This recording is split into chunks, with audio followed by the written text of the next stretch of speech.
Bonjour, je vais vous montrer aujourd'hui comment on peut faire un petit bas-relief en résine bronze selon le procédé de coulée à froid. Oubliez les têtes de mort ou autres monstres d'Halloween qu'on voit sur d'autres vidéos, il s'agit de réaliser une plaque commémorative d'un anniversaire à Marseille. Nous fêtons en effet l'année prochaine le tricentenaire de la consécration de la ville de Marseille au Sacré-Cœur de Jésus, puisque Marseille a été la première ville à être consacrée au Sacré-Cœur suite à une terrible peste qui a décimé à l'époque la moitié de la population, c'était en 1720. Et la première étape consiste à se rendre sur place, basilique du Sacré-Cœur, pour repérer les motifs que je veux voir inscrits sur ma plaque en relief. Il y a le cœur de Jésus au centre d'une croix couronnée d'épines. Il y a la croix monumentale du Christ glorieux dans le cœur de l'église. Il y a aussi bien sûr les années 1720 et 2020 pour rappeler le tricentenaire. Et enfin le logo du diocèse de Marseille. C'est vrai qu'avec les moyens dont on dispose aujourd'hui, beaucoup auraient choisi de faire des scans 3D de tous ces motifs. Mais personnellement, je trouve que ce sont des étapes qui sont laborieuses, onéreuses et qui demandent un énorme travail sur le fichier pour obtenir un bas-relief qui corresponde à nos attentes. Le mieux est encore de se servir de ses 10 doigts et de ses mains. C'est rapide et économique. L'étape suivante, je dispose sur une plaque en terre ces 4 éléments et je leur donne un léger relief. Le mieux est d'utiliser de l'argile à haute teneur en cire, qui ne séchera pas, que vous pourrez utiliser et réutiliser sans fin, et qui vous permettra un travail détaillé. Je vous conseille la plastiline NSP de chez Chavant, dans sa version médium, ni trop dure, ni trop molle. Je recouvre ensuite mon modèle en terre d'un léger film lubrifiant. C'est un agent de démoulage en spray qui me permet de ne pas abîmer mon modèle en argile au moment du démoulage. Ce modèle en argile, je veux éventuellement pouvoir le reprendre pour faire un nouveau moule en silicone. Et je peux ensuite réaliser le moule en silicone.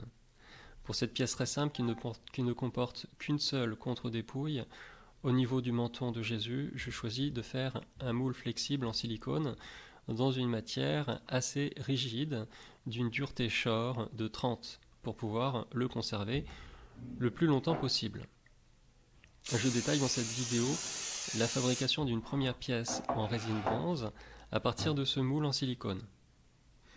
Et je vais préparer 2 coulées. Une première avec de la résine polyuréthane de couleur neutre qui va me permettre d'obtenir l'effet bronze désiré que je veux à la surface de ma pièce. Et je prépare dans le même temps, pour l'avoir sous la main, une deuxième coulée de remplissage avec une résine économique.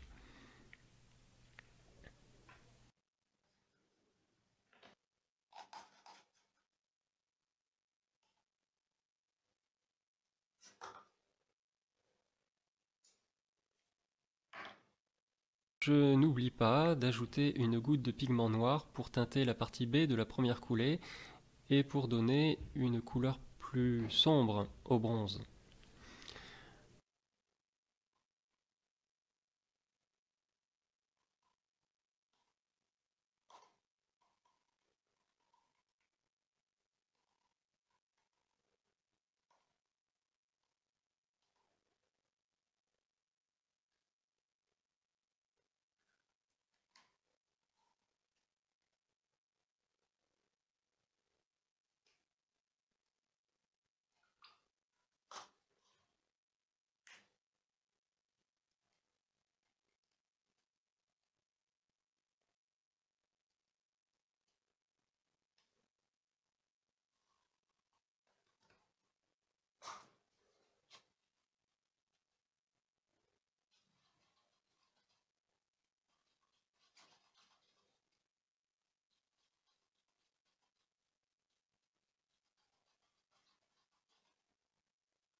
Pour la première coulée avec la charge en poudre de bronze, j'en verse d'abord un peu dans les creux du moule.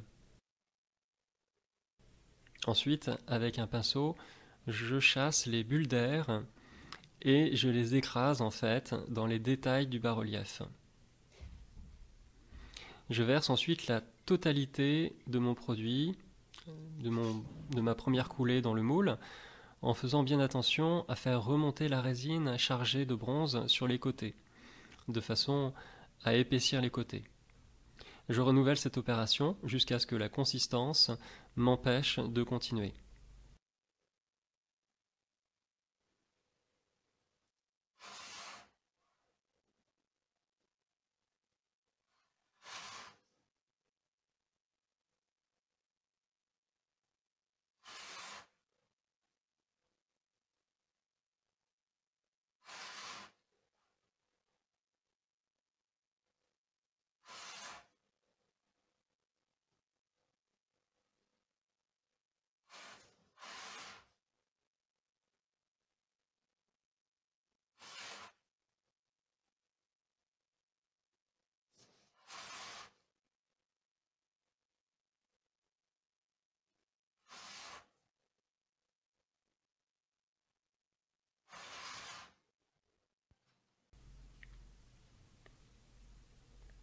J'attends environ 2 minutes entre la première coulée et la deuxième pour que les deux résines collent fortement ensemble sans que les produits se mélangent.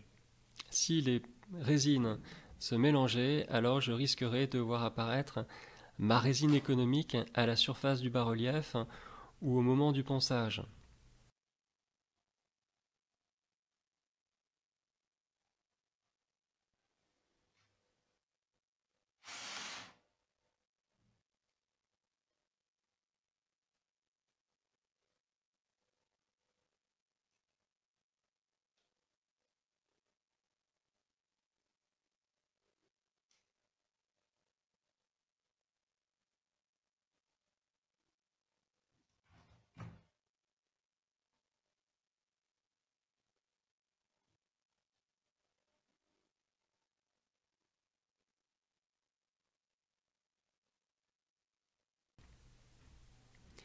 Et environ un quart d'heure après les deux coulées, au démoulage, je m'aperçois qu'il y a un léger problème, il y a un retrait différentiel qui est apparu aux quatre coins de ma pièce.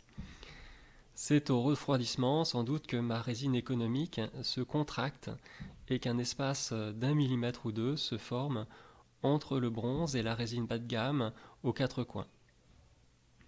Alors c'est sûr, je ne conseillerais pas ce produit dans l'industrie, on a besoin de précision, mais pour la mise en valeur d'un patrimoine religieux, ça fait amplement l'affaire. On va voir dans ce qui suit qu'on peut très facilement corriger ce retrait différentiel. Pour corriger ce défaut et renforcer les angles, je retourne ma pièce et je vais verser quelques gouttes d'une résine bien liquide à l'intérieur de ces espaces. Pour cela, je choisis une résine époxy que j'ai sous la main et qui offre, une fois durcie, de très bonnes propriétés physiques. Dans des quantités plus importantes, l'époxamite est utilisé pour la réparation des coques de bateau, donc ça devrait tenir. Je n'ai besoin que de quelques gouttes de cette résine que je dose avec précision. Le lendemain, ma pièce est sèche, je peux passer à l'étape suivante. Je vais faire disparaître les traces grasses, les résidus de mon produit de démoulage à la surface du bronze avec de l'alcool rectifié.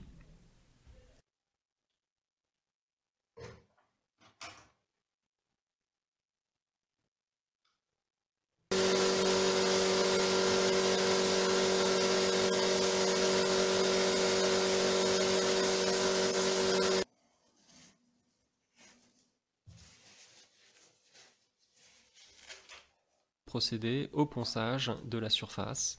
Prenez bien une paille de fer ultra fine avec la qualité 4.0 pour ne pas abîmer ni trop rayer la couche superficielle de bronze et la faire disparaître. Ça serait dommage parce que cette poudre de bronze est le composant le plus onéreux dans l'opération, comptez entre 40 et 50 € le kilo. Et ici, j'en utilise à peu près 150 ou 200 grammes. Voilà, j'espère que cette vidéo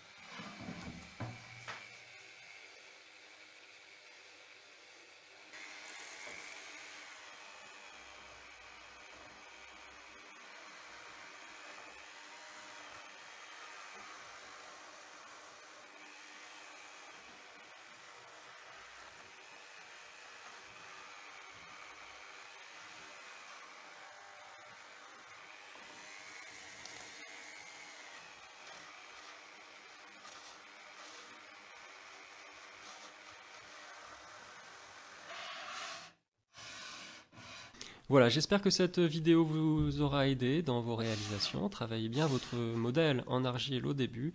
C'est là que réside tout le processus créatif. Merci d'avoir regardé cette vidéo en entier et je vous dis à bientôt.